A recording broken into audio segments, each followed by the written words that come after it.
Hello students, welcome to our YouTube channel Examosphere. उम्मीद है आप सब बिल्कुल ठीक होंगे और अच्छे से पढ़ाई कर रहे होंगे।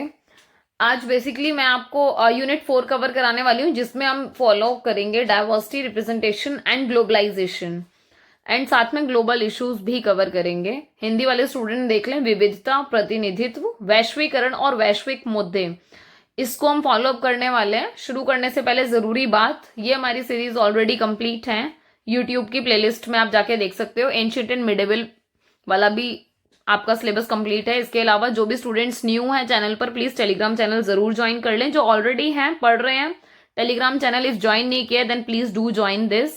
सारी अपडेट आपको यहाँ मिल जाती है। मैंने अभी इसका जो प्रीवियस ईयर पेपर है ना, वो भी आपका शेयर किया है वहां पर, तो आप लोग जाकर देख सकते हो। लाइक शेयर एंड सब्सक्राइब कर देना, सब्सक्राइब कर दिया करो, ठीक है। इसके अलावा शेयर कर देना अपने सारे जूनियर्स को, ताकि उनको भी हेल्प हो जाए।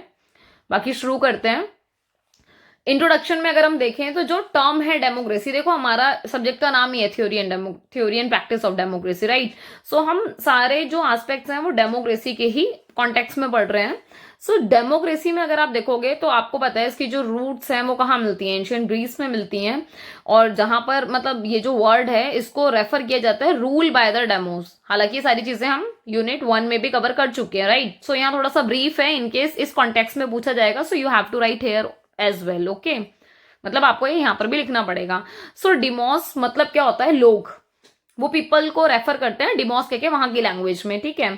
जैसे मॉडर्न मीनिंग में अगर देखा जाए तो ओरिजिनली जो डेमोक्रेसी है उसके ना नेगेटिव कॉनोटेशंस बहुत दिखाई पड़ते हैं, जहां पर जो गवर्नमेंट है वो रूल कर रही है कॉमन मैन के थ्रू, ठीक है। और जहां पर मतलब बेसिकली ऐसा देखा जाता है कि आज आप देखोगे कि यहाँ पर क्या है, जो मेन चीज है वो क्या है कि ऑफनली अगर देखोगे तो प्रॉपर्टी लेस अनएजुकेटेड जो कॉमन मैन है, ठीक है, मतलब उन्हीं के ऊपर रूल किया जा रहा है ना गवर्नमेंट के थ्रू। मतलब एक ऐसा मॉडर्न कॉन्सेप्ट बनाया हुआ है, अल्टीमेटली रियलिटी कुछ और होती है। सो अर्लियर जो डेमोक्रेसी है, अगर आप उसका थॉट देखोगे तो ये कहीं ना कहीं as a opponent of liberty और विजडम थॉट को लेके चलती है। आ रही है बात समझ में? कहने का मतलब ये है कि जो पहले के टाइम की डेमोक्रेसी की बात करें हम, तो वो लिबर्टी मतलब स्वतंत्रता हो गया, विजडम हो गया, आपका ज्ञान, ठीक है, इसका विरोधी माना जाता है, क्योंकि बहुत सारे एस्पेक्ट्स जो हैं वो आपस में इनके मेल नहीं खाते थे। अगर एज अ लिबरल देखा जाए, या फिर सोशलिस्ट, कम्युनिस्ट, कंजर्वेटिव, ठीक है, या फिर एनार्किस्ट, इन सब ने भी अपने डिफरेंट डिफरेंट व्यूज दिए हैं फॉर्म ऑफ डेमोक्रेसी पर। आपको याद है मैंने आपको स्टार्टिंग में बताया था कि बहुत सारे डिफरेंट डिफरेंट थिंकर्स हैं जो सेम कॉन्सेप्ट के ऊपर अपने अपने व्यू देते हैं। तो ऐसे ही डिफरेंट जो आइडियोलॉजीज को फॉलो अप करते हैं वो थिंकर्स, वो भी इस कॉन्सेप्ट के बारे में अपने डिफरेंट डिफरेंट व्यूज देते हैं, या फिर उनके हिसाब से फॉर्म ऑफ डेमोक्रेसी अलग अलग है। सो जो डेमोक्रेटिक पॉलिटिकल थॉट है वो क्या एड्रेस कर रहा है, 3 मेन इश्यूज को एड्रेस करने की कोशिश कर रहा है, जिसमें से जो आपका फर्स्ट वन है वो क्या है, हु आर द पीपल, कौन है वो लोग, ठीक है।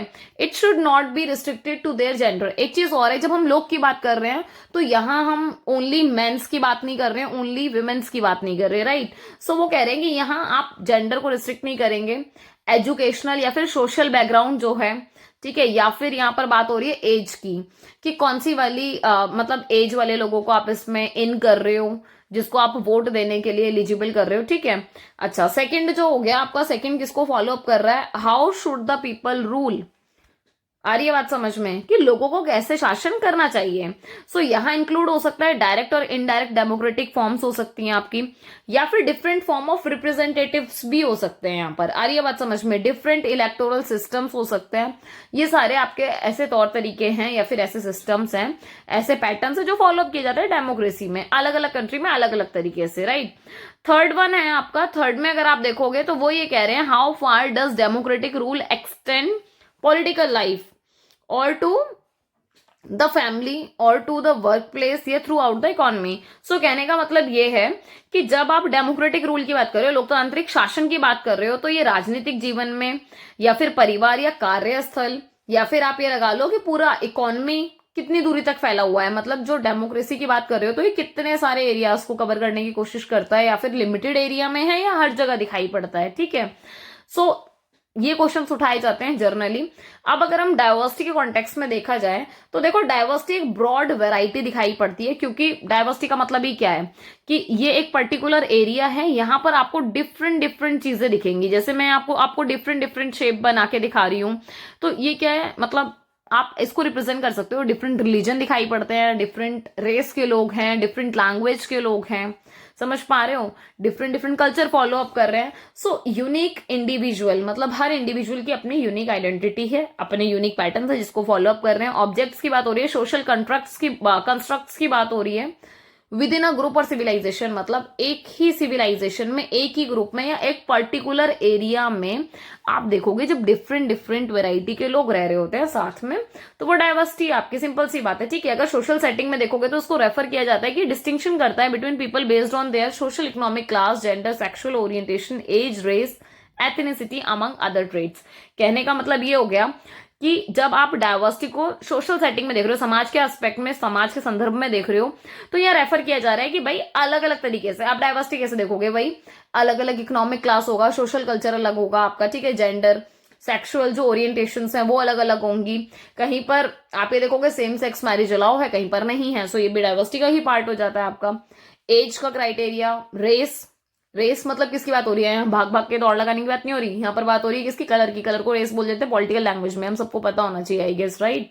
एथनिसिटी की बात हो रही है यहाँ पर, जो जाति वगैरह से रिलेटेड है, ठीक है। तो ऐसे बहुत सारे ट्रेड्स हैं जिसको फॉलो अप किया जाता है। जो डेमोक्रेटिक सोसाइटीज हैं वहां पर आप देखोगे कि जो डाइवर्सिटी है वो की वर्चू है, मतलब कहीं पर भी लोकतंत्र होगा तो भैया वहां पर डाइवर्सिटी आपकी मिलेगी ही मिलेगी आपको, मतलब क्योंकि लोकतांत्रिक जो देश होते हैं या फिर ये जो लोकतांत्रिक कॉन्सेप्ट है, डेमोक्रेसी जो है वो सपोर्ट इस चीज को करती है ना कि भाई सबको इक्वली रहने का अधिकार है, ठीक है भाई, आपको जो भी अपना धर्म फॉलो करना है, जो भी लैंग्वेज फॉलो करनी है, you are free to do, right. So यहाँ पर उसकी बात हो रही है, वो वर्चू की बात करता है, फॉस्टर करता है इंक्लूसिविटी। इंक्लूसिविटी समझ रहे हो कि सबको समा के चल रहे हो, दैट मीन्स कि आपने अलग थलग नहीं पटका हुआ है। यहाँ पर ना एक बढ़िया एग्जाम्पल याद आता है, मैंने आपको दिया भी था किसी ना किसी क्लास में, सैलेड बाउल का, ठीक है। सैलेड बाउल समझ में आ रही है कि आपकी एक बाउल है ये, ठीक है, जिसके अंदर आपका क्या है, डिफरेंट डिफरेंट सैलेड्स है, ठीक है। आपको अलग अलग सैलेड्स दिखाई पड़ेंगी और उन सबकी ना अपनी एक आइडेंटिटी होगी। आ रही है बात समझ में। जब ये आइडेंटिटी आप पहचान पा रहे हो तो दैट मीन्स कि क्या पता चल रहा है कि ये मिक्स नहीं हुआ, ये है इसी बाउल के अंदर, इसी कटोरी के अंदर है सारी सलाद अलग अलग। तो सेम अलग अलग धर्म के लोग, अलग अलग जाति के लोग, अलग अलग रेस के लोग, डिफरेंट आप जेंडर पे चले जाओ, सेक्स पे चले जाओ, सब कुछ आपको यहाँ दिखेगा, बट इन सबकी अपनी पहचान है, पहचान मिक्स नहीं हुई है। जैसे मिक्स कहाँ हो जाती है, वो खीर वाले मॉडल में, I told you already, right. So यहाँ ये चीज की बात समझने की जरूरत है कि यहाँ इंक्लूसिविटी है, इक्विटी है, रिस्पेक्ट किया जाता है सारे व्यू पॉइंट्स को एंड एक्सपीरियंसेस को, ठीक है। कि आपको जो भी फॉलो अप करना है, देखो शर्त कुछ ही होती है लिमिटेड कि आप वायलेशन नहीं करोगे, नेगेटिविटी नहीं फैलाओगे। अगर आप पॉजिटिवली अपनी चीजें अपने आप में मस्त रह के कर रहे हो then you are free to do, आप आराम से कर सकते हो। अच्छा, दूसरी बात क्या है, डाइवर्सिटी में जो सिग्निफिकेंट डेमोक्रेटिक सेटिंग में अगर आप देखोगे तो बहुत सारे ना न्यूमरस रीजंस होते हैं, नंबर ऑफ रीजन आपको दिखाई पड़ते हैं, जैसे कुछ को फॉलो अप भी करते हैं। जैसे रिप्रेजेंटेशन की बात हो रही है, सो यहाँ पर कहा जाता है instead of simply a small segment of the population, जो डाइवर्स सोसाइटी होती है वो एबल, मतलब उसमें इतनी क्षमता है कि वो रिफ्लेक्ट करती है डिफरेंट डिफरेंट व्यू पॉइंट्स को, इंटरेस्ट को। क्योंकि देखो लोग अपना अच्छा जीवन अगर यापन करना चाहें या बेटर वे में रहना चाहें, सो डेफिनेटली आप उनके जो भी आप ये देखोगे ना कि सबके सब अपने अपने एस्पेक्ट्स को फॉलो अप करते हैं बिना किसी टेंशन के। क्योंकि यहाँ पर ना वो यही कह रहे हैं ना कि instead of simply a small segment of the population, मतलब वो कह रहे हैं कि छोटे से पॉपुलेशन के हिस्सों को फॉलो अप ना कर वो सबको अलाउ करते हैं डाइवर्सिटी में, सिंपल, ठीक है। इक्विटी की बात हो रही है तो बैकग्राउंड मैटर नहीं करता, क्वालिटीज मैटर नहीं करती, सिर्फ यही देखा जाता है कि जो भी डाइवर्स सोसाइटी के मेंबर्स हैं, सारे के सारे मेंबर्स को इक्वल एक्सेस होगा रिसोर्सेज का और अपॉर्चुनिटीज का। मतलब जो भी रिसोर्सेज अवेलेबल हैं, जो भी अपॉर्चुनिटीज दी जा रही है, मान लो अगर नौकरी की बात आ रही है कि भाई किसी डिपार्टमेंट में कोई वैकेंसी निकली तो वो सबके लिए इक्वली अवेलेबल है, कोई दिक्कत नहीं है। सेम रिसोर्सेज की बात हो रही है कि अगर रिसोर्सेज का बंटवारा हो रहा है तो आप किसी को ये कह के मना नहीं कर सकते आप पर्टिकुलर रिलीजन से बिलोंग करते हो इसलिए जी आपको ये वाला रिसोर्स नहीं मिलेगा, या फिर आप पर्टिकुलर इस जात से बिलोंग करते हो तो आपको ये वाली फैसिलिटी नहीं मिलेगी। You can't say this, right. आप ये चीज नहीं कह सकते डेमोक्रेटिक कंट्री में। और सबसे बड़ी बात की डाइवर्सिटी फॉलो अप हो रही है, so you can't say this, ठीक है। तो आप इक्विटी की बात कर रहे हो कि भैया सब कुछ समान इक्वल होना चाहिए, कोई भेदभाव नहीं होना चाहिए। इसके अलावा डायलॉग एंड अंडरस्टैंडिंग की बात होती है, तो यहाँ पर बात हो रही है कि देखो जो लोग हैं वो अलग अलग बैकग्राउंड से आ रहे हैं आपके, तो आपस में कम्युनिकेट भी करते हैं, एक दूसरे को समझने की कोशिश करते हैं, क्योंकि देखो जब डाइवर्सिटी होती है ना तो आपको जानने को मिलता है दूसरे कल्चर के बारे में, वो आपका कल्चर जानेंगे, आप उनका कल्चर जानोगे, तो डाइवर्स कम्युनिटी दिखाई पड़ती है। यहाँ पर एनकरेज होता है, बढ़ावा मिलता है किसको, टॉलरेंस को, और लेसन डिस्क्रिमिनेशन को। एक और बात है कि जो भेदभाव है वो कम होता है यहाँ पर, ठीक है, और टॉलरेंस बढ़ता है, मतलब हम एक दूसरे के साथ रहकर, समझ रहे हो, कि आप ना प्रोत्साहित करते हो एक दूसरे को, सीखते हो। बहुत सारी चीजें ऐसी होती है जो आपको नहीं पता होती कि अच्छा ऐसा भी होता है, हो सकता है कि आपको शायद पसंद ना हो वो चीज, बट स्टिल आपको जानने को मिलता है, अच्छा लोग ऐसा भी करते हैं, अच्छा लोग ऐसे भी रहते हैं, ऐसा भी खाते हैं, समझ रहे हो। अच्छा, इसके अलावा इनोवेशन एंड प्रोग्रेस की बात हो रही है, तो नवाचार और प्रगति की बात हो रही है। तो इसमें क्या है, मतलब वेराइटी ऑफ सोसाइटी जो है, आप ये देखोगे कि varied society is better able to address complicated issue. देखो यहाँ पर क्या होता है कि जब कोई प्रॉब्लम आ रही है, कोई इशू आ रहा है, कोई बहुत कॉम्प्लिकेटेड प्रॉब्लम्स है, तो आप यहाँ पर उनको जब डिस्कस करते हो डेमोक्रेटिक कंट्री में, देखो उनके सोल्यूशन भी निकल के आते हैं ना, और बेटर वे में, क्योंकि सब इसमें कॉन्ट्रीब्यूशन देते हैं अपना, ठीक है। तो फोस्टर किया जाता है, इनोवेशन को बढ़ावा दिया जाता है, कि जो नए नए इनोवेशन है उनको बढ़ावा दिया जाए, ताकि जो लोग हैं डिफरेंट डिफरेंट बैकग्राउंड से आ रहे हैं, डिफरेंट डिफरेंट एक्सपीरियंसेस के हिसाब से आ रहे हैं, तो जो उनके जो ओरिजिनल थॉट्स हैं और जो सॉल्यूशंस है उसको फॉलो अप किया जाए। देखो इसका बहुत बेसिक एग्जांपल कि आप पहाड़ी एरिया में चले जाओगे तो वहां पर मतलब मान लो बहुत सारी जड़ी बूटियां होंगी, फिर बहुत सारी ऐसी चीजें होंगी जो हमें नहीं पता होंगे, तौर तरीके, ठीक है, तो वो उसको फॉलो अप कर रहे हैं, और ये कुछ इनोवेटिव भी हो सकता है। तो सेम आप नीचे चले जाओ साउथ में, वहां थोड़े अलग तरीके होंगे चीजों को फॉलो अप करने के, ठीक है। तो हम ये जानते हैं एक दूसरे से। इंडिया को एज अ केस स्टडी माना जाता है क्योंकि यहाँ पर डाइवर्सिटी बहुत ज्यादा है, ठीक है। और देखो ये बात अगर जो आर्ट्स वाले स्टूडेंट है वो उस चीज को आगे समझ पाएंगे, क्योंकि एनसीईआरटी में आप लोगों ने चीज पढ़ी है बहुत अच्छे से, कि जब इंडिया में पहली बार इलेक्शन हुए थे, तो जो फर्स्ट इलेक्शन थे ना, तब ना पूरा का पूरा वर्ल्ड मतलब ये सोच के बैठा था कि भैया यहाँ पर इतनी डाइवर्सिटी है कि यहाँ पर कोई भी इलेक्शन कैसे हो जाएगा सक्सेसफुल। जनरल इलेक्शंस हुए थे हमारे यहाँ पर, और देख लो अल्टीमेटली सक्सेसफुल हुए। बड़ी बड़ी मैगजीन्स तक ने कह दिया था कि देख लेना, नेहरू अपने जीते जी पछताएंगे इस वाले डिसीजन के ऊपर, कि वो इंडिया में एक मतलब वही डेमोक्रेटिक कंट्री को इलेक्शंस के थ्रू सारी चीजें करना चाहते हैं, बट अल्टीमेटली वो सारी मैगजीन्स गलत प्रूफ हुई, राइट। तो ये बहुत बड़ी बात है कि आप इंडिया को एज अ केस स्टडी पढ़ रहे हो या लिख रहे हो अपने आंसर में, तो यू शुड फील प्राउड, है ना, प्राउड फील होना चाहिए हम सबको। तो इंडिया एक ऐसी जगह है, एक ऐसी धरती है जहां पर डाइवर्सिटी आपको दिखाई पड़ती है। आपको डिफरेंट डिफरेंट डाइवर्स ग्रुप दिखाई देंगे लोगों के, डिफरेंट कल्चर दिखाई पड़ेगा, डिफरेंट रिलीजन है, और ज्योग्राफिकली फीचर्स भी हमारे यहाँ बहुत अलग अलग हैं, ठीक है। और ऐसे बहुत सारी चीजें हैं, आप देखोगे नॉर्थ ईस्ट चले जाओ, बिल्कुल अलग आपका पूरा मतलब जो ज्योग्राफिकल फीचर है बिल्कुल अलग दिखेगा। कोस्टल रीजन में चले जाओ, जो समुद्री वाले एरिया हैं, जो तट वाले एरिया हैं, वो वाले स्टेट्स में चले जाओ जहां बिल्कुल आसपास सटा हुआ है समुद्र, वहां अलग रहन सहन है यार, ठीक है। ऐसे बहुत सारे स्टेट है जो लैंड लॉक्ड है, मतलब आसपास समुद्र नहीं है, ठीक है, वहां चले जाओ, वहां अलग हिसाब किताब है, समझ रहे हो। तो यहाँ पर ज्योग्राफिकली भी बहुत सारी चीजें। इंडियन कॉन्स्टिट्यूशन ने बेसिकली देखो 22 लैंग्वेज हैं, जिसको 8th शेड्यूल में आपका, या फिर स्केड्यूल भी बोल देते हैं उसको, डिपेंड्स ऑन कि आप कौन से इंग्लिश यूज कर रहे हो, ठीक है। सो 22 लैंग्वेजेस को क्या किया गया है, ऑफिशियली रिकॉग्नाइज किया गया है, ठीक है। और इंडिया हैज मोर देन, आप ये देख रहे हो 19,500 स्पोकन डायलेक्ट्स हैं आपके यहाँ पर, कि अलग अलग अलग अलग आप ये देखते हो ना कि भाषाएं बोली जाती हैं यहाँ पर। और ये आंकड़ा कब का है, 2011 का लिंग्विस्टिक सेंसस डेटा है जो ये कहता है। तभी तो कहते हैं कि हर 2 किलोमीटर पे इंडिया में क्या लैंग्वेज बदलती है थोड़ी सी, है ना। ऑल दो आप टोन से पहचान लेते हो कि अच्छा ठीक है यूपी वाले हैं, शायद बिहार वाले हैं, शायद हरियाणा वाले हैं, बट यू नो दैट ना कि भाई लैंग्वेज हर 2 किलोमीटर में बदल रही है। मतलब हरियाणा में भी आपको बहुत सारी डाइवर्सिटी दिखेगी, कि एक जगह है नॉर्मल, मतलब थोड़ा बहुत वैसे तू तड़ाक करके बोल देंगे, एक जगह है मतलब आप थोड़ा सा और आगे बढ़ोगे थोड़ा अड़े कड़े शुरू हो जाता है, आ रही है बात समझ में। फिर आप और आगे जाओगे तो वहां और डाइवर्सिटी दिखाई पड़ेंगे। तो हर 2 किलोमीटर पे इंडिया में लैंग्वेज का थोड़ा सा फेर आता है, बदलाव होता है, और उसका बेस्ट एग्जांपल यहाँ आप सेंसस में देख सकते हो। अच्छा, रीजन क्या है डाइवर्सिटी का, कि इंडिया में इतनी डाइवर्सिटी है क्यों आखिर में, है ना। तो जो रेशियल ग्रुप्स है, मतलब नस्लीय जो समूह है, ऐसा कहा जाता है कि इंडिया कहीं ना कहीं घर है बहुत सारे रेशियल ग्रुप्स का। लाइक आप ये देखना, अब यहाँ ना नाम पढ़ते जाना, ठीक है। तो नेग्रिटो हो गया, ठीक है, इसके अलावा आपका प्रोटो ऑस्ट्रालाइड हो गया, ठीक है, इसके अलावा मॉनग्लोआइड हो गया, अच्छा ठीक है, इसके अलावा और क्या है आपका, मतलब ये नाम थोड़े टफ हो सकते हैं आपको पढ़ने में, बट ठीक है, इसको just normal as a knowledge देख लो। जो मेजर चीज है वो आप यहां से भी इसको फॉलो अप कर सकते हो, ठीक है।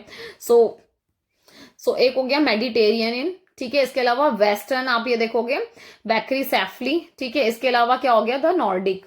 तो ये 1931 के सेंसस के हिसाब से हैं कि आप ये देखते हो कि यहाँ पर ना ये अलग अलग अलग अलग टाइप के लोग आपको दिखाई पड़ रहे हैं, क्योंकि ये रेशियल ग्रुप्स हैं जो पहले यहाँ रहते थे, व्यापार करने आए, ठीक है, फिर यहाँ के बस गए, कुछ इंडियंस के साथ शादी हो गई, तो फिर वो वाला कॉन्सेप्ट आ गया। समझ पा रहे हो आप? तो ये उस वाले कॉन्टेक्स्ट में है थोड़ा सा। अब यहाँ जो मेन चीज है जो आप अपने आंसर में लिख के आ सकते हो, ठीक है, मतलब अगर रेशियल ग्रुप के नाम याद ना रहे तो सिंपल रेशियल ग्रुप डाल के कॉमा डाल के लिखा ना, कोई दिक्कत नहीं है। डाइवर्स रिलीजन की बात हो रही है, विविध धर्म की बात हो रही है। तो अगर आप पूरा थ्रू आउट हिस्ट्री में चलोगे, मतलब पूरा ऐतिहासिक टाइम पीरियड देखोगे इंडिया सब कॉन्टिनेंट का, मतलब भारतीय उपमहाद्वीप का, तो आपको यहाँ दिखाई पड़ेगा कि जो धर्म है, जो रिलीजन है, वो बहुत इंपॉर्टेंट रोल प्ले करता है इंडिया के कल्चर को शेप करने में। जो 4 मेजर रिलीजन है जो यहाँ फॉलो अप होते हैं, एक तो हिंदुइज्म हो गया, एक बुद्धिज्म हो गया, सिखिज्म हो गया और जैनिज्म हो गया, जो कि इंडिया में ही ओरिजिनेट हुए हैं, मतलब इनकी उत्पत्ति ही इंडिया में हुई है। कौन कौन से 4 रिलीजन है आपके? हिंदू धर्म, बौद्ध धर्म, सिख और जैन धर्म। इनकी उत्पत्ति भारत में हुई है, ठीक है। इसके अलावा आप और क्या देखोगे, अपार्ट फ्रॉम दैट इस्लाम और क्रिश्चियनिटी, ठीक है, ये भी इंडिया में बहुत अच्छे से बखूबी दिखाई पड़ती है। ऑल दो आई बाहर से, बट बहुत अच्छे लेवल पर ये दिखाई पड़ती है आज भी। लिंग्विस्टिक डाइवर्सिटी की बात करें, ठीक है, सो लैंग्वेज स्पोकन अगर आप देख रहे हो इंडिया में, तो यहाँ पर आपको पता है कि बहुत सारी लैंग्वेज फैमिलीज हैं जहां से लैंग्वेजेस निकल निकल के आ रही हैं, ठीक है। जो मेजर लैंग्वेजेस हैं आप ये देखोगे, उनका जो ग्रुप माना जाता है इंडो आर्यन लैंग्वेजेस का माना जाता है, जो मतलब पूरे इंडिया में 78.05% बोली जाती है। इसके अलावा द्रविडियन लैंग्वेज है जिसको 19.64% इंडियंस बोलते हैं, ठीक है। सो ये डेटा है, सेंसस के बिहाफ पर है। सो याद रह जाए तो भाई लिखाना, नहीं रहे तो कोई बात नहीं, नॉर्मल लिखाना कि द्रविडियन लैंग्वेज और इंडो आर्यन लैंग्वेजेस को फॉलो अप किया जाता है। तो लिंग्विस्टिक डाइवर्सिटी भी यहाँ एग्जिस्ट करती है, सिंपल भी लिख के आ सकते हो, ठीक है। बस समझने के लिए पता होना चाहिए, डेटा याद रह जाए तो बहुत बढ़िया, ठीक है। कास्ट और जाति डाइवर्सिटी, आपको पता है जाति और जाति विविधता का मेजर रोल है यहाँ पर, क्योंकि जो मोस्ट जर्नल फॉर्म है सोशल ऑर्गेनाइजेशन का इंडिया में, वो क्या है? कास्ट है, ठीक है। ये बात भी सही है कि ये शेप करता है और मतलब फ्लेवर देता है कहीं ना कहीं different different various courses of time में, मतलब अलग अलग टाइम में इनके अलग अलग एस्पेक्ट्स रहे हैं जात को लेकर। रिलीजियसली अगर देखा जाए तो इंडिया बहुत डोमिनेटेड रहा है हिंदूज से, राइट, क्योंकि संख्या में हमेशा ज्यादा रहे हैं और उत्पन्न यही हुआ, तो थोड़ा सा डोमिनेशन रहा इसका। तो मेनली जो हिंदू हैं उसको भी तो डिवाइड किया गया है, वर्णा सिस्टम है। तो कितने हैं? वर्णा सिस्टम, सॉरी, सो 4 वर्ण सिस्टम हो गए आपके। कौन कौन से हैं? और एक चीज और है कि इसको ब्रिटिशर्स ने क्या किया था, फर्स्ट कास्ट सेंसस 1872 में हुआ था, कास्ट के आधार पर जो हुआ था, ठीक है। तो उस टाइम पर इन्होंने उस चीज को बहुत पॉपुलराइज कर दिया था बहुत ज्यादा लोगों के अंदर, मतलब एक होता है ना कि उस टाइम पर काफी पॉपुलर हो गई थी ये चीजें। तो 4 वर्ण हैं आपके, जो जिसमें आप ब्राह्मण, क्षत्रिय, वैश्य, शूद्र इसको फॉलो अप करते हो। आई होप ये सारी, हमें पता है कि ह्यूमन बॉडी के हिसाब से इसको क्या किया जाता है, पूरा डिनोट किया जाता है ना, कि जो ब्राह्मण्स हैं उसको आप मुख से मानते हो, ठीक है, क्षत्रिय को भुजाओं से मानते हो, ठीक है, वैश्य को किससे मानते हैं हम? थाइस से, जांघों से मानते हैं, और शूद्रास को पैर से मानते हैं, जो फुट होते हैं हमारे, ठीक है। तो फीट्स को फॉलो अप करते हैं। सो जो दलित हैं वो अनटचेबल माने जाते हैं, और ऐसा कहा जाता है कि मतलब, फिर एक बात और है, बहुत सारी कास्ट बटी, दलित भी उसका पार्ट है, फिर दलित के अंदर भी बहुत सारे फर्दर डिवीजन दिखाई पड़ते हैं, ठीक है, जाति और कास्ट के नाम पर। अच्छा, एक चीज और है कि ज्योग्राफिकली डाइवर्सिटी बहुत ज्यादा है, 7th लार्जेस्ट कंट्री माना जाता है पूरे वर्ल्ड में इंडिया को, क्योंकि यहाँ पर ग्रेट डाइवर्सिटी है फिजिकल फीचर्स के हिसाब से। जैसे आप ये देखोगे, यंगेस्ट माउंटेन्स यहाँ दिखाई पड़ते हैं, हिमालय, ठीक है, ओल्डेस्ट माउंटेन दिखाई पड़ते हैं अरावली रेंज, ठीक है, कोल्ड डेजर्ट हो गया आपका लद्दाख, हॉट डेजर्ट हो गया थार। तो समझ पा रहे हो कितनी सारी चीजें तो आपको यही मिल रही हैं। हॉट डेजर्ट भी मिल रहा है, कोल्ड डेजर्ट भी मिल रहा है, ओल्डेस्ट माउंटेन्स भी मिल रहे हैं और यंगेस्ट माउंटेन्स भी मिल रहे हैं। तो भाई साहब सब कुछ तो यहाँ जो मेजर है वो यहाँ दिखाई पड़ ही रहा है इंडिया में, राइट। सो ज्योग्राफिकल डाइवर्सिटी बहुत ज्यादा इंपॉर्टेंट हो जाती है। इसके अलावा आप ये देखोगे कि यहाँ पर जो मेन चीज है रिवर सिस्टम, ठीक है, सो वो बहुत फॉलो अप हो रहा है। पेरिनियल और नॉन पेरिनियल रिवर सिस्टम की बात हो रही है, ठीक है, कि कुछ ऐसी नदियां हैं जो 12 मास बहती हैं और कुछ ऐसी हैं जो गैर 12 मासी हैं, ठीक है। तो आप इस टर्म को लिख के आएंगे। इसके अलावा लॉन्ग कोस्ट है, मैंने बताया ना कोस्टल एरिया काफी लंबा है हमारे यहाँ पर, डिफरेंट डिफरेंट टाइप के फॉरेस्ट दिखते हैं और एग्जिस्ट करते हैं। वेजिटेशन और फर्टाइल प्लेन्स हमारे यहाँ बहुत डिफरेंट डिफरेंट है, तो इन सबको फॉलो अप किया जाता है। इसके अलावा कल्चरल डाइवर्सिटी की बात आ जाए तो देखो बहुत सारे, आपको पता है कि कल्चरल डाइवर्सिटी हमारे यहाँ पर काफी है, ठीक है। रीजनल वेरिएशंस हैं तो सिंपल उनके कल्चरल पैटर्न्स भी डिफरेंट होंगे, और जो कल्चर है प्लेन पर वो काफी टोटली डिफरेंट होते हैं हिली रीजन्स के हिसाब से। मतलब जैसे 2 टाइप के रीजन्स हैं, एक प्लेन एरिया हो गया, एक हिली एरिया हो गया। तो जो हिली एरिया वहां कल्चर काफी आपको अलग दिखाई पड़ेगा बजाय कि प्लेन एरिया के। कोई कंपैरिजन नहीं है, बिल्कुल अलग अलग है आपस में, ठीक है। कोस्टल प्लेन्स पे चले जाओ तो वहां डिफरेंट लाइफस्टाइल दिखाई पड़ेगा आपको, जबकि थार में चले जाओ या लद्दाख डेजर्ट में चले जाओ वहां अलग लाइफस्टाइल है। तो वहां की सराउंडिंग, वहां का एनवायरमेंट, वो सारी की सारी चीजें बहुत इफेक्ट डालती हैं कल्चर पर। फैक्टर्स क्या क्या रिस्पॉन्सिबल हैं कि जिसकी वजह से इंडिया में इतनी डाइवर्सिटी के बाद भी यूनिटी है या फिर वो मेंटेन है। तो वो कह रहे हैं मतलब वो क्या कह रहे हैं, मतलब चैप्टर ये कहता है भारत में विविधता में एकता के लिए जिम्मेदार कारक कौन कौन से ऐसे कारक हैं जिसको आप जिम्मेदार ठहराते हो कि हाँ आज भी इन कारकों की वजह से भारत में क्या है, एकता बनी हुई है या फिर यूनिटी मेंटेन है। सबसे मेजर और मोस्ट इंपॉर्टेंट चीज है आपका कॉन्स्टिट्यूशन। आई गेस ये हम सब ने अंदाजा लगा ही लिया होगा पहले से ही, ठीक है। So Indian constitution solid backbone माना जाता है क्योंकि ये पूरी की पूरी कंट्री को रन कर रहा है, चला रहा है। एंटायर जो कंट्री है, पूरी की पूरी कंट्री गवर्न ही सिर्फ एक सिंगल गवर्नमेंट के हिसाब से होती है जिसमें सारी की सारी स्कीम्स को फॉलो अप किया जाता है कॉन्स्टिट्यूशन के बिहाफ पर, जहां सीधा 3 टायर आपका या फिर 3 टियर गवर्नमेंट स्ट्रक्चर को फॉलो अप कर रहे हैं, ठीक है। यहां पर कोशिश की जा रही है कि यूनिफॉर्मिटी नेशनल लेवल पर क्रिएट की जाए, ठीक है। और साथ ही साथ इंडियन कॉन्स्टिट्यूशन जो है वो गारंटी देता है फंडामेंटल राइट्स की कि सारे के सारे जो सिटीजन्स हैं उनको फंडामेंटल राइट्स मिलेंगे, भले ही उनकी class, caste, gender, age, religion and so forth कुछ भी हो, कुछ भी कोई भी डिफरेंसेस के बिहाफ पर उनके साथ कोई भेदभाव नहीं होगा, सबको मिल रहा है, मतलब सबको वो राइट मिल रहा है। नेक्स्ट है आपका इंटर स्टेट मोबिलिटी। फ्रीडम है कि अगर आपको किसी अदर स्टेट में जाना है, जैसे आपको लगता है हरियाणा में हो अभी, आपको लगता है आपको मध्य प्रदेश शिफ्ट होना है, सो आप फ्री हो एकदम। आपको आर्टिकल 19 का 1 उसमें भी जो डी क्लॉज है वो ये प्रोवाइड करता है कि हाँ भाई अगर आपको कहीं भी मूव करना है थ्रू आउट द कंट्री, मतलब पूरे कंट्री में आपको मूव करने की फ्रीडम है कि आप यहां से वहां जा सकते हैं। प्रमोट करता है सेंस ऑफ यूनिटी को और फ्रीडम देता है अपने फेलो सिटीजन्स को ताकि हर कोई आराम से फ्री होकर यहाँ मूव कर सके। सेक्युलरिज्म की बात आए तो आपको पता है कि जो रिलीजन है वो को एग्जिस्ट करते हैं यहाँ पर साथ में, और यहाँ पर टॉलरेंस बहुत है रिलीजन को लेकर, और ये सबसे बड़ा यूनिक फीचर है कि भड़कते नहीं है जल्दी से, ठीक है। अगर हम कुछ एक्सेप्शनल केसेस को छोड़ दें तो ऐसा नहीं है कि हमेशा भड़काऊ चीजें होती है, जैसे बहुत एक नेगेटिव सा सेंस क्रिएट हो जाता है ना, बहुत देखो जर्नल चीज है, हम एक डिस्कशन की तरह पढ़ रहे हैं तो उसको मेरी हम्बल रिक्वेस्ट है कि इसको थोड़ा सा ग्रांटेड नहीं लेंगे हम लोग, राइट। जैसे हम देखते हैं हिंदू और सिख में कई जगह कॉन्फ्लिक्ट दिखाई पड़ा हमें हिस्ट्री में भी, या फिर हिंदू और मुस्लिम्स में दिखाई पड़ा, इवन क्रिश्चियंस के साथ भी दिखाई पड़ा। तो इसका मतलब क्या है कि ऐसा थोड़ी कि हमेशा लड़ते ही रहे, नहीं, ये चीजें हाईलाइट हो गई ना सिर्फ कॉन्फ्लिक्ट वाली, अदरवाइज ऐसे बहुत सारे एग्जांपल्स हैं जहां पर आप ये देखोगे कि बहुत प्यार से चीजें हुई हैं। जैसे जब हम पढ़ा करते थे ना तो हमारी एक टीचर ने एक एग्जांपल दिया था उत्तराखंड का, कि वहां पर ऐसा हुआ था कि कभी एक ऐसा टाइम पीरियड था कि आई थिंक शायद हिंदुओं का कोई फेस्टिवल था या फिर सिखों का कोई फेस्टिवल पड़ रहा था मुस्लिम के किसी फेस्टिवल के साथ, ठीक है। तो सेम टाइम पर वो चीजें, मतलब उनको अपनी रैली निकालनी थी या फिर जो भी उनको चीजें करनी थी वो करना था उनको, राइट। तो वहां पर देखो बैठकर सुलह हुई अच्छे से, और दोनों पार्टीज ने, मतलब जो भी रिलीजन के हेड होते हैं उन्होंने बैठकर, जो भी रिप्रेजेंट कर रहे थे उस कॉन्फ्लिक्ट को बेसिकली, उन्होंने बैठकर आराम से वहां के आईएएस हैं जो उनसे बात की और उन्होंने वहां बहुत सॉर्ट आउट कराया प्यार से कि दोनों ही रिलीजन वालों ने अपने आप ही कि ठीक है, एक ने अपना मॉर्निंग टाइम को मतलब एक पर्टिकुलर स्लॉट ले लिया, एक ने अपना मतलब उसके बाद वाला स्लॉट, ताकि सेम टाइम पे ना हो, ताकि क्लैशेस ना हो या कोई प्रॉब्लम ना हो, और दोनों अपने अपने रिलीजन को जो भी कल्चर है या फिर जो भी चीजें उन्हें करनी आराम से कर पाए। तो ये बेस्ट एग्जाम्पल था, पर वही प्रॉब्लम है कि ऐसे एग्जाम्पल्स सर्कुलेट नहीं होते बहुत जल्दी से, राइट, क्योंकि नेगेटिव चीजें बहुत जल्दी फैलती है ना, तो एकदम से मेरी जहन में आया तो आई थॉट कि मैं बताऊं आप लोगों को। तो ऐसे भी आपके ये यूनिक फीचर्स हैं इंडिया के कि यहाँ ये चीजें फॉलो अप होती है, मल्टीपल जो आपके रिलीजन है वो को एग्जिस्ट करते हैं एक साथ, उनको सबको अपनी फ्रीडम है, अपने रिलीजन के हिसाब से प्रैक्टिसेस कर सकते हैं। और ये बात कॉन्स्टिट्यूशन ने मतलब एक होता है ना कि गारंटी दी है आपको कि आप आराम से अपनी चीजें फॉलो अप करो, कोई जोर जबरदस्ती नहीं, आपसे जबरदस्ती कोई भी रिलीजन को फॉलो अप नहीं कराया जाएगा। इकोनॉमिक इनकॉर्पोरेशन की बात हो रही है तो ट्रेड और कॉमर्स की बात हो रही है कि इंडिया में बहुत सेफ है कि आप जब ट्रेड कर रहे होते हो या कॉमर्स कर रहे होते हो तो कोई दिक्कत नहीं, क्योंकि कॉन्स्टिट्यूशन आपको स्टेबिलिटी प्रोवाइड कराता है। फेस्टिवल्स की बात आती है तो इंडिया में फेस्टिवल्स बहुत सारे हैं, हर रिलीजन के अपने अपने डिफरेंट क्या है फेस्टिवल्स हैं। इसके लिए वही ल्यूनर कैलेंडर को फॉलो किया जाता है जिसको हिंदी में चंद्र कैलेंडर भी बोलते हैं, ठीक है। यहाँ रिफ्लेक्ट होता है कि हमारे यहाँ फेस्टिवल और सेलिब्रेशन, मतलब वही फेस्टिविटी और सेलिब्रेशन बहुत अच्छे से फॉलो अप होता है। यूनिफॉर्मिटी है सेलिब्रेटिंग फेस्टिवल्स में, क्योंकि देखो वही आप देखते हो नेशनल हॉलिडे होती है हमारे यहाँ पर, अगर दिवाली है तो नेशनल हॉलिडे है, ईद है तो नेशनल हॉलिडे है, क्रिसमस है तो नेशनल हॉलिडे है। ये क्या दिखाता है कि देखो यूनिटी है।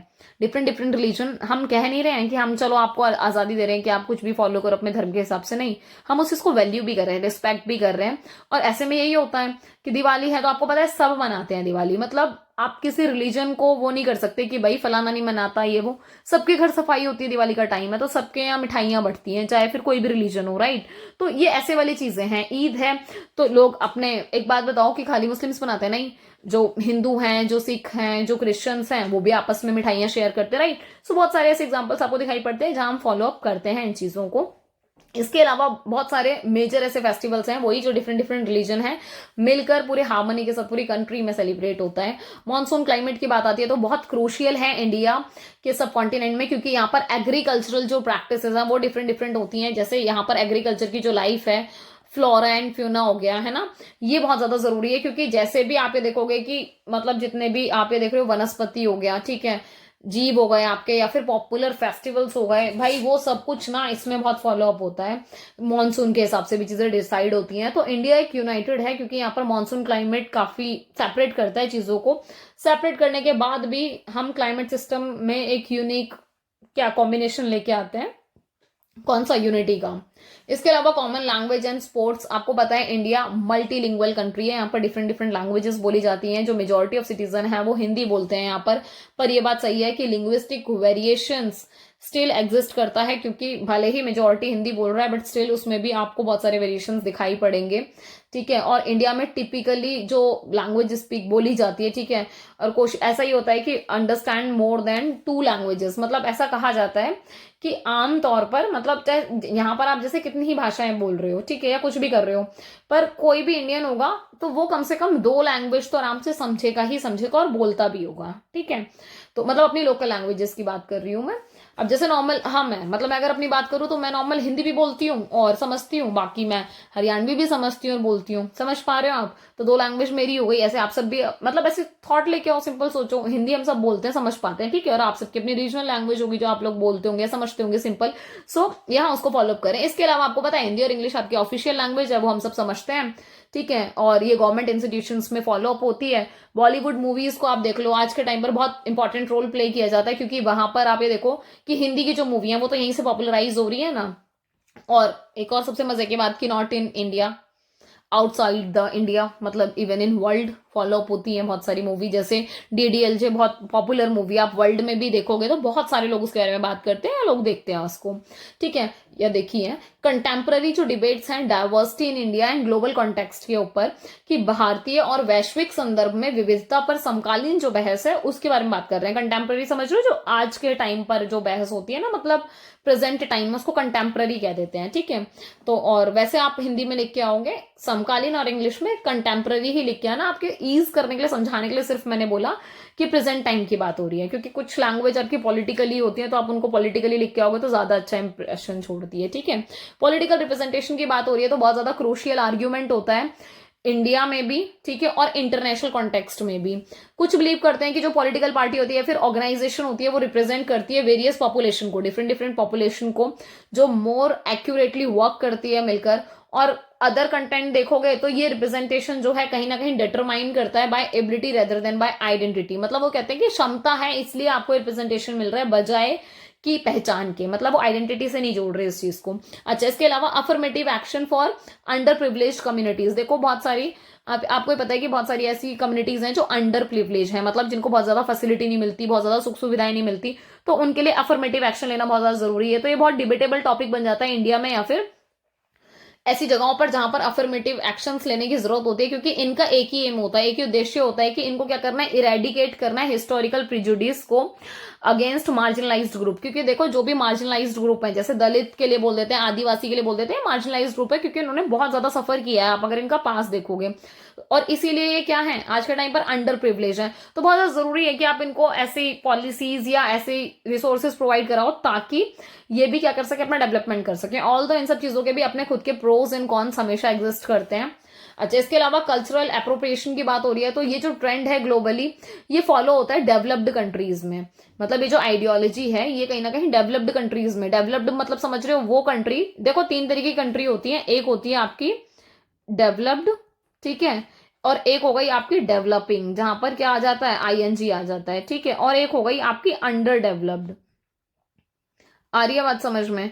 तो देखो डेवलप्ड जो कंप्लीटली डेवलप हो चुके हैं, डेवलपिंग की बात हो रही है जहां पर क्या है, डेवलपमेंट चल रहा है, ऑन गोइंग है अभी, ठीक है, और अंडर डेवलप्ड है जहां पर अभी कुछ बहुत ज्यादा डेवलपमेंट नहीं चल रहा है। जैसे आप यहाँ पर ना, जैसे आप ये देखोगे साउथ अफ्रीका, ठीक है, साउथ अफ्रीका की बहुत सारी कंट्रियों को ले सकते हो जो आप अंडर डेवलपमेंट में आती हैं। डेवलपिंग में आप बेस्ट एग्जांपल इंडिया को रख सकते हो, ठीक है, और डेवलप्ड में वही आपका यूएसए हो गया, यूके हो गया। सो ये बेसिक है, आई थॉट आप लोग को पता होना चाहिए था, इसलिए मैंने थोड़ा सा क्लैरिफाई कर दिया आपको, ठीक है। अच्छा, इसके अलावा कहाँ थे हम, हाँ, तो डिफरेंट डिफरेंट आपकी जो डेवलप्ड कंट्रीज है वहां पर ये ट्रेंड जो फॉलो अप होता है आइडियोलॉजीज का, डिफरेंट लाइफ स्टाइल का, फूड हैबिट्स का, विदाउट अप्रिशिएटिंग और रिकॉग्नाइजिंग देयर वैल्यू।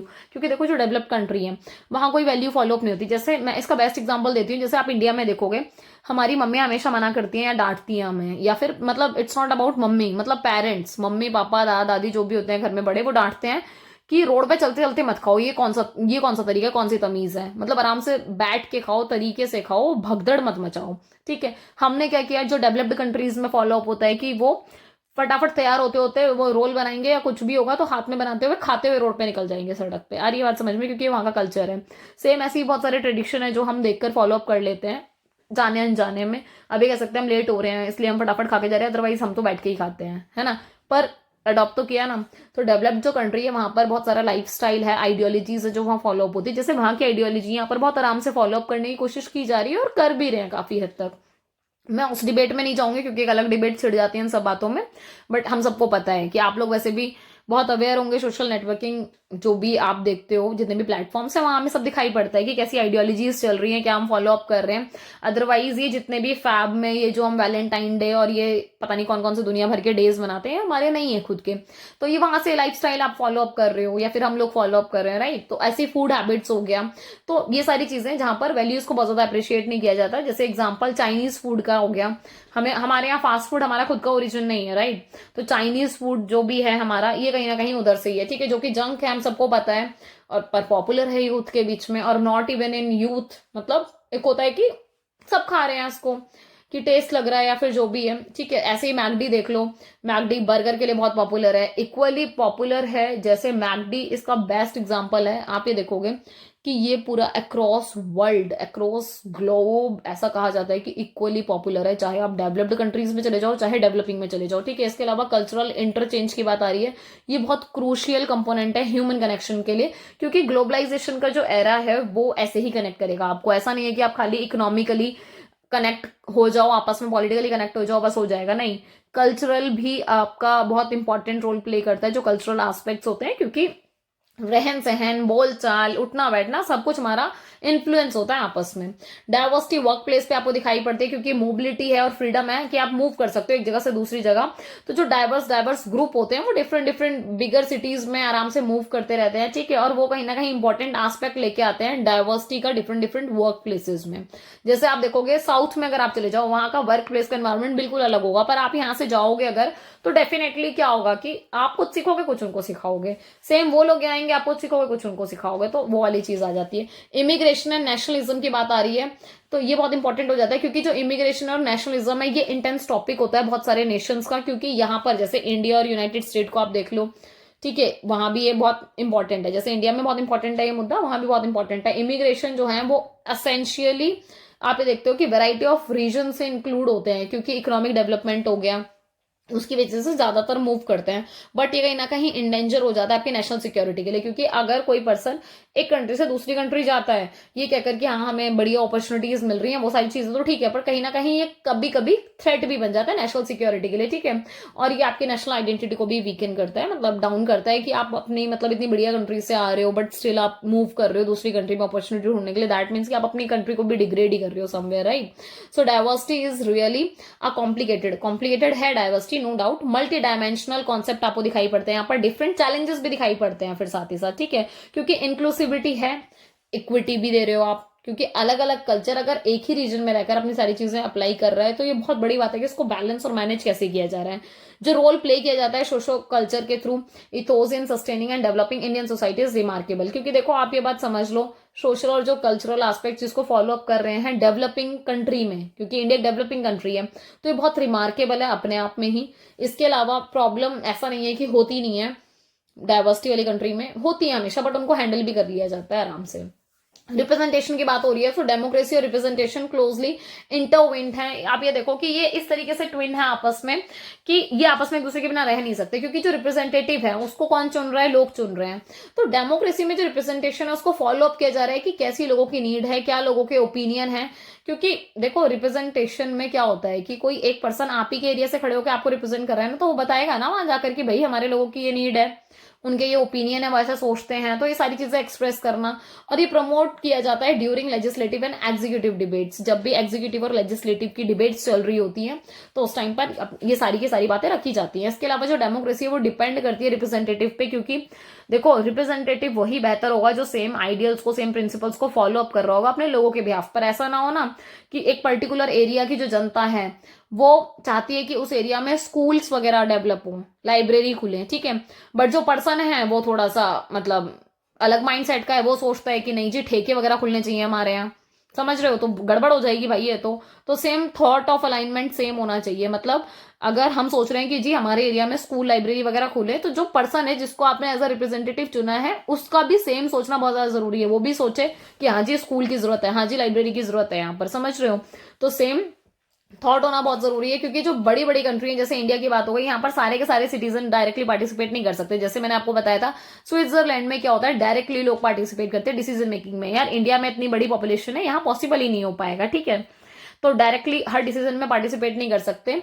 तो ऐसे में क्या होगा कि जो भी डिसीजन मेकिंग हो रही है लोगों की लाइफ को इम्पैक्ट करता है, राइट। तो बहुत सोच समझ के डिसीजन लेना, जो रिप्रेजेंटेटिव है बहुत मेजरली देखो, इसीलिए लोग बड़े सोच समझ के उनको सिलेक्ट करते हैं ताकि वो कहीं ना कहीं एडवोकेट कर सके उनके बिहाफ पर जो भी पॉलिसीज बनाई जा रही है, ताकि उनका बेनिफिट हो सके। क्योंकि वो तो उन्हीं को सर्व करने के लिए खड़ा हुआ है ना एक तरीके से, तो उन्हीं के जो इंटरेस्ट है या फिर अपनी जो कॉन्स्टिट्यूएंसी का इंटरेस्ट है, कॉन्स्टिट्यूएंसी समझ रहे हो ना, जहां से वो पर्सन खड़ा होकर जीता है, तो उस एरिया के लिए जो भी बढ़िया डिसीजन हो सकते हैं वो लिया जाएगा। अच्छा, जो एफिशिएंसी है रिप्रेजेंटेशन की डेमोक्रेटिक कंट्री में वो डिपेंड करती है मल्टीपल फैक्टर्स पर। जैसे इलेक्टोरल प्रोसेस फॉलो अप होता है, वोटर्स के इन्वॉल्वमेंट और पार्टिसिपेशन बहुत ज्यादा जरूरी है। इलेक्टेड जो ऑफिशियल्स होते हैं, भाई जिसको आपने चुना है, ऐसा नहीं है ना कि बस चुन दिया और वो बंदा पावर में आके काम खत्म ना, उसकी अकाउंटेबिलिटी भी बनती है। कल को आप जाके पूछ सकते हो जी आपने बोला था आप स्कूल खुलवाएंगे, आप लाइब्रेरी खुलवाएंगे, हमारे एरिया में अब तक नहीं खुली, क्योंकि अगले इलेक्शन में तो भाई साहब बंदा फिर से कोशिश करेगा ना खड़े होने की, सिंपल। तो या तो काम कराओ, नहीं तो फिर किसी और को चांस देंगे जो भी अपोजिशन में होगा।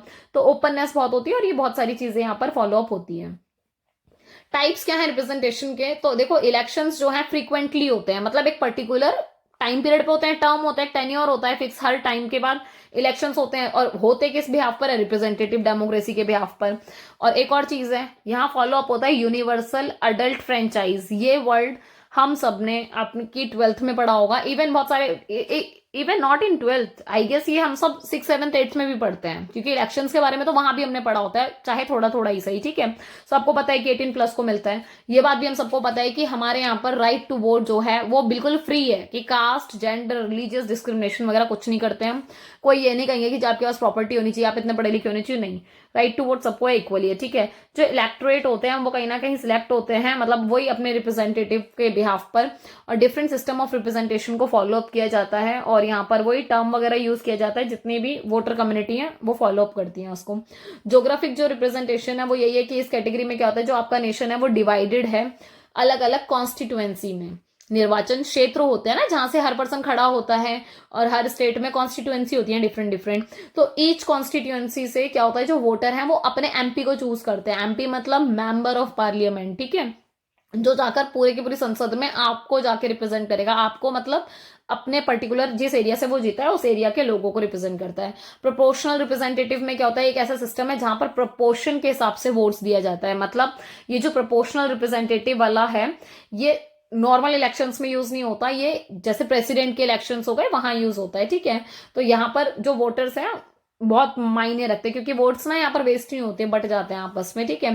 तो ये इलेक्शन उस वाले उसमें है, और ये wider variety of view point से फॉलो अप होता है, और बिलीव किया जाता है कि ये कहीं ना कहीं रिप्रेजेंट कर रहा है गवर्नेंस को।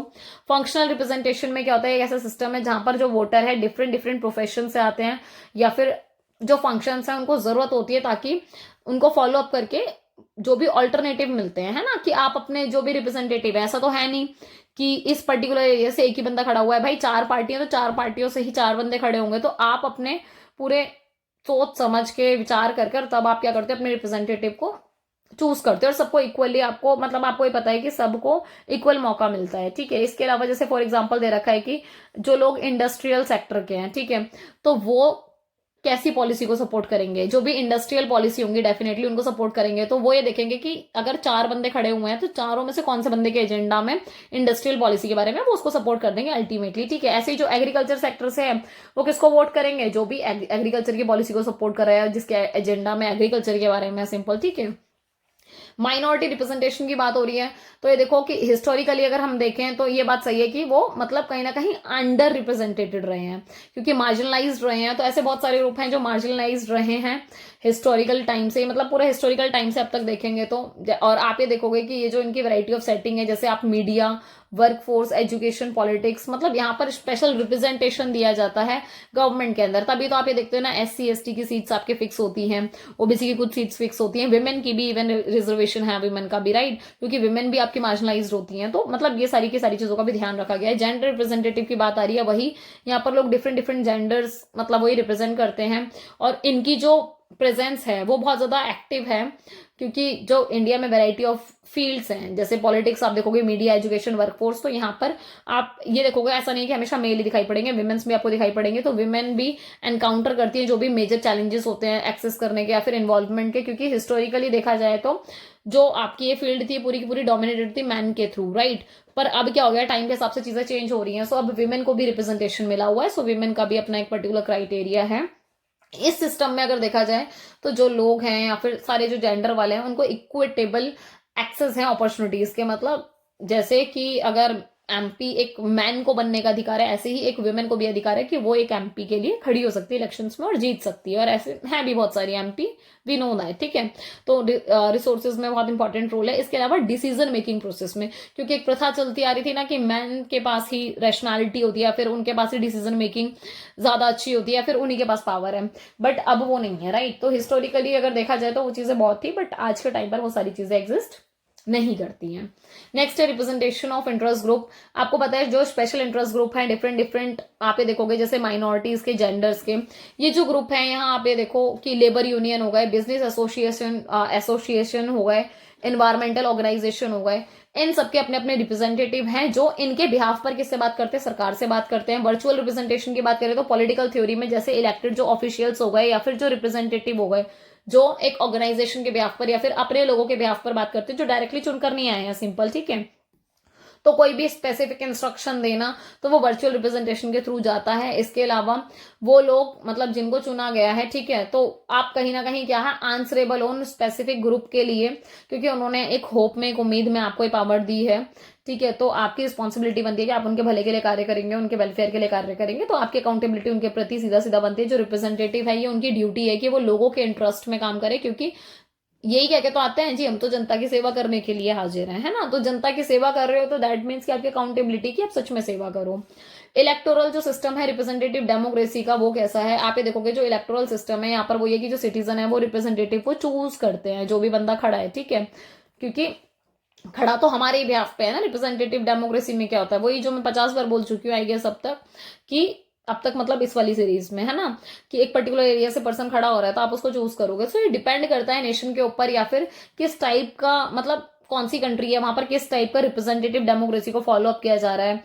बहुत सारे ऐसे इलेक्शंस होते हैं जो यहाँ ऐसे सिस्टम में यूज किए जाते हैं। जो बेस्ट इलेक्टोरल सिस्टम होता है रिप्रेजेंटेटिव डेमोक्रेसी का, वो यही होता है कि मतलब कि सारे के सारे जो इलिजिबल वोटर हैं वो अपने वोट को कास्ट करेंगे, मतलब वो अपने वोट को देंगे अपनी मर्जी के हिसाब से, मतलब इक्वल बैलेट्स मिलते हैं। ऐसा नहीं होता कि कुछ बंदों को आप दे रहे हो कुछ को नहीं दे रहे हो, मतलब आप हर इलेक्शंस में एलिजिबल होते हो कि जी आप आकर वोट दे सकते हैं।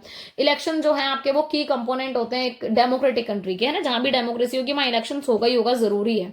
ठीक है, ऐसे ही मतलब क्योंकि इलेक्शन हेल्प करता है लोगों को कनेक्ट करने में, क्योंकि लोगों की जो प्रेफरेंस है वही तो हेल्प करती है ना, कि एक डिसीजन मेकर में जो लोग सामने आ रहे हैं एक्शन लेने के लिए, वो लोग आ कहां से रहे हैं, लोगों के द्वारा चुन के ही तो आ रहे हैं।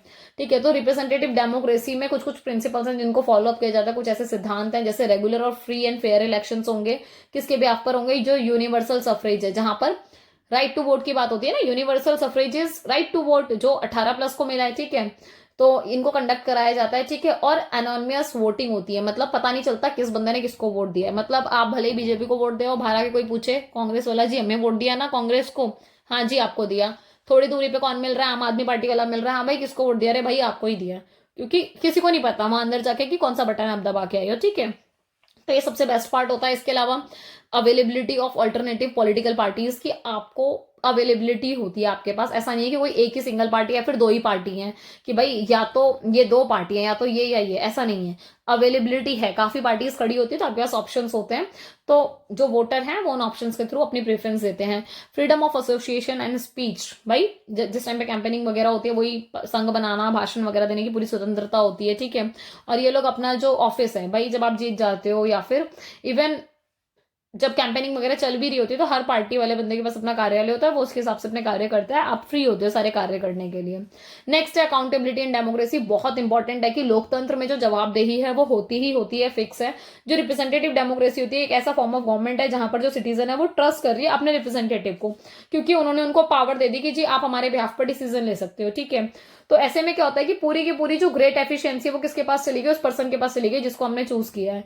तो वो डायरेक्ट एक्शन ले रहा है पॉलिसी मेकिंग प्रोसेस में, क्योंकि वो डिसीजन मेकर है या फिर पॉलिसी बनवाने में उसका रोल है काफी। ठीक है, तो वो क्रिएट करता है separation between representative and the electorate, क्योंकि आप डायरेक्टली तो पार्टिसिपेट कर नहीं रहे एज अ जनता, क्या किया जा रहा है, वो रिप्रेजेंटेटिव हमारे बिहाफ पे काम कर रहे हैं, तो ये बड़ा सेपरेशन बनता है। ठीक है, ये जो प्रोसीजर होता है ये रेगुलर इलेक्शंस में इंक्लूड होता है, क्योंकि आपको पता है कि जो लिमिट्स हैं या फिर जो भी मतलब काम किए जा रहे हैं वो इंश्योर करता है ट्रांसपेरेंसी को, कि भाई पारदर्शिता हो, ताकि जनता को पता चले कि हाँ जी क्या बोला था, क्या हो रहा है, कहाँ पैसा कितना खर्च हो रहा है। ठीक है, पब्लिक का जो पार्टिसिपेशन है डिसीजन मेकिंग प्रोसेस में वो इसी तरीके से आता है कि अगर मान लो चीजें सही चल रही हैं तो कोई कुछ नहीं बोलेगा, सब अप्रिशिएट करेंगे, अगर गड़बड़ हो रही है तो तुरंत धरने में बैठ जाते हैं, तुरंत अपोज करना शुरू कर देते हैं। ठीक है, सो ये जो सेफ गार्ड है ये प्रोवाइड करते हैं बहुत ज्यादा। इलेक्टोरेट जो है वो कहीं ना कहीं एश्योर करते हैं कि जो उनके रिप्रेजेंटेटिव हैं, भाई जो भी पावर आपने दी अपने रिप्रेजेंटेटिव को वो आपके लिए ही सर्व कर रहा है, मतलब जनता की भलाई में या फिर जनता के अच्छे के लिए, भले के लिए ही क्या कर रहा है, मतलब वही सेवा कर रहा है लोगों की। ठीक है, और वो अब्यूज नहीं करता इस अथॉरिटी को। अब्यूज नहीं करना का मतलब ये है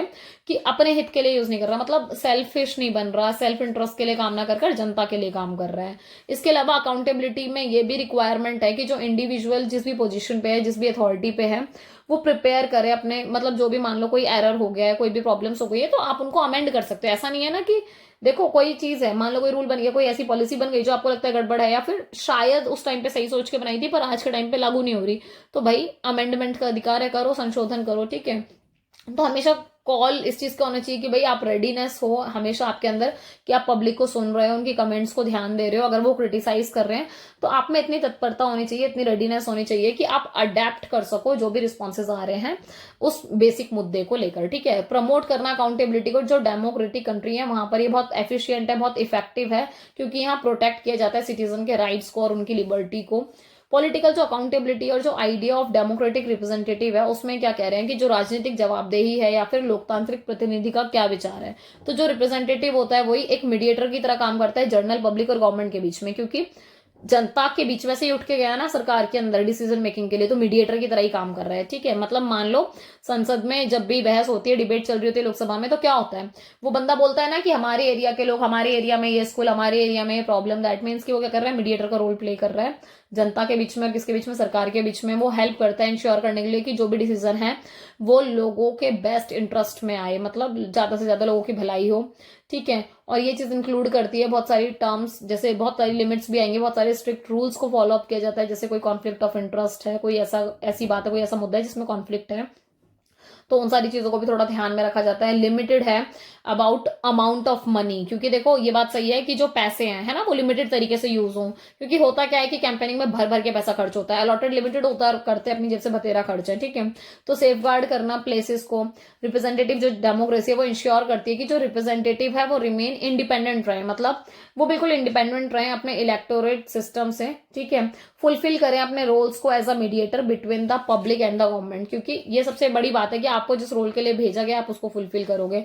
जो पॉलिटिकल अकाउंटेबिलिटी है या फिर जो आइडिया ऑफ डेमोक्रेटिक रिप्रेजेंटेशन है, ये आपस में बहुत क्लोजली रिलेटेड है, एक दूसरे से बहुत इंटरलिंक्ड है, ठीक है। जो स्पेसिफिक काइंड ऑफ रिलेशनशिप है जो ये फॉलो अप करते हैं वो यही है, act of giving power to representative body. क्योंकि हुआ क्या कि जो रिप्रेजेंटेटिव बॉडी है उसको पावर दी गई है जनता के थ्रू, ठीक है। जब आप रिप्रेजेंट कर रहे हो अपने पर्टिकुलर एरिया को तो आप सुपीरियर हो पावर में, तो आपको इस चीज का ध्यान रखना है कि ये जो पावर है ना कहीं टेम्परेरी है, क्योंकि आप काम नहीं करोगे तो जनता वो पावर आपसे ले लेगी।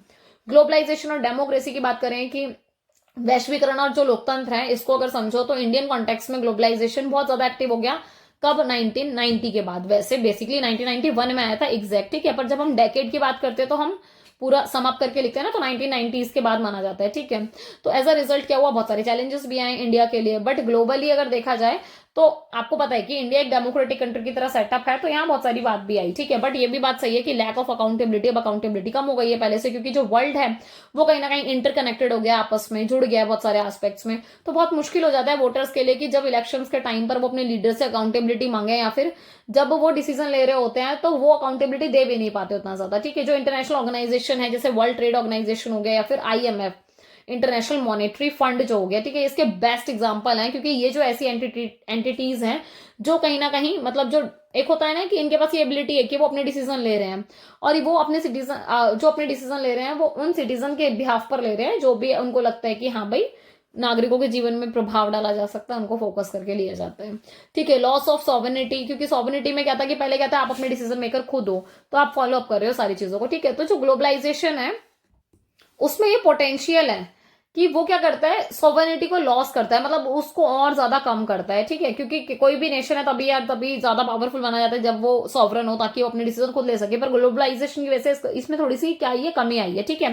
क्योंकि जो डेमोक्रेटिकली जो इलेक्टेड गवर्नमेंट होती है आपकी, उसकी अकाउंटेबिलिटी होती है, वो अपनी डिसीजन मेकिंग खुद कर सकती है। पर जब ग्लोबलाइजेशन की बात आती है तो हम बहुत सारी चीजों में छूट दे देते हैं, जैसे मल्टीनेशनल जो कंपनीज हो गई, MNC हो गई, इंटरनेशनल ऑर्गेनाइजेशन हो गई, ये ज्यादा पावरफुल हो जाते हैं नेशनल गवर्नमेंट के कंपैरिजन में, ठीक है। तो ये चीज बहुत ज्यादा मुश्किल हो जाती है गवर्नमेंट के लिए कि जब वो डिसीजन मेकिंग करेंगे तो वो कहीं ना मतलब अपने पर्टिकुलर एरिया के बारे में बहुत ज्यादा नहीं सोच पाते, क्योंकि फिर वहां MNC अपनी टर्म एंड कंडीशन लगा देती है इस चक्कर में। रीजनल डिस्पैरिटी, इसमें आप देखोगे जो ग्लोबलाइजेशन है वो बेनिफिशियल है बहुत सारे लोगों के लिए, ये बात सही है कि इसने बहुत रीजनल डिस्पैरिटीज को भी क्रिएट किया है, मतलब क्षेत्रीय असमानता कह देते हैं इसको, ठीक है। मोस्ट जो ड्रामेटिक एग्जांपल है इसका रीजनल डिस्पैरिटी का, वो ये है डेवलपिंग वर्ल्ड में बहुत ज्यादा दिखाई देता है, क्योंकि ग्लोबलाइजेशन ने क्या किया, बहुत ज्यादा इन्फ्लक्स लेके आया मल्टीनेशनल कंपनीज का, क्योंकि हर किसी को शौक रहता है कि भैया MNC में काम करना है, MNC में काम करना है, ठीक है। तो ये इन्वेस्ट भी करता है सर्टेन एरिया में पूरे वर्ल्ड में। तो ऐसे में क्या होता है, जो खुद के घरेलू उद्योग धंधे होते हैं, जो खुद की इंडिया के खुद के होंगे है ना, जो लोग मतलब मेड इन इंडिया होगा, वो थोड़ा सा डाउन जाएगा, क्योंकि कॉम्पिटिशन हाई होगा, और ऐसे में किसका ज्यादा इम्पैक्ट रहेगा, लोगों को लगेगा कि भाई MNC में ही जाते हैं, क्योंकि वहां यहाँ भी आप 10 घंटे काम कर रहे हो एक इंडियन उद्योग में, और MNC चले जाओ वहां भी 10 घंटे काम कर रहे हो, डेफिनेटली वो आपको ज्यादा पैसा देगा, तो वो चीज अट्रैक्ट करती है फिर, राइट।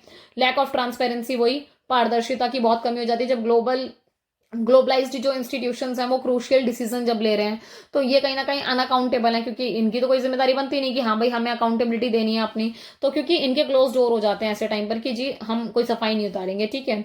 इसके अलावा जो इंस्टीट्यूशन लेजिटिमेसी है वो क्वेश्चन भी करती है जैसे कभी कभी, या फिर पब्लिक ट्रस्ट की बात भी होती है, तो इन सब बातों को ना इरोड कर दिया जाता है, मतलब एकदम ना वो कर दिया दबा दिया जाता है, ठीक है। क्योंकि यहाँ पर खुलेपन की बहुत कमी है, मतलब ये लोग बहुत ज्यादा डिस्क्लोज नहीं करते चीजें।